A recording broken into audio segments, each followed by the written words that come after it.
पाक Iran border पर तिजारती मुश्किलात के अजाले के लिए मुश्तरका कमेटी का क़याम और दीगर उमूर तय हो गए हैं। दोनों ममालिक ने दिसंबर में इस्लामाबाद तेहरान इस्तंबुल ट्रेन मनसूबे के असर नौ जायजे का फैसला कर लिया है। पाकिस्तान ने ईरान को पाकिस्तान के ट्रेड कॉरिडोर से चीन और दीगर ममालिक में तिजारत की पेशकश कर दी है। मजीद जानते हैं डॉन न्यूज़ के नुमाइंदे ताहिर शिरानी से। ताहिर, क्या तफसीलात हैं? पाकिस्तान के दौरे पर मौजूद ईरानी वजीर फरजाना सादिक से वफाकी वज़रा मवासलात अब्दुल अलीम खान, तिजारत जाम कमाल खान और रेलवेज हनीफ अब्बासी की मुश्तरक मुलाकात हुई है। मुलाकात के दौरान लॉजिस्टिक और दीगर शोबे में मुश्तरक इकदाम पर इतफाक किया गया।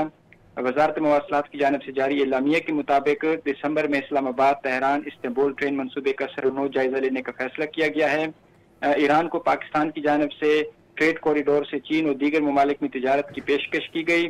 क्वेटा जायदान रेलवे ट्रैक की बहाली के लिए पाक ईरान मुश्तरका तावन पर इत्तेफाक किया गया। सीपैक समेत ईरान की पाकिस्तान की तिजारती रास्तों में शराकत में दिलचस्पी का इजहार किया गया। मुश्तरका कमेटी एक हफ्ते में रिपोर्ट पेश करेगी जो कायम की गई है। ये वफाकी वजीर अब्दुल अलीम खान की जानिब से हिदायत की गई है।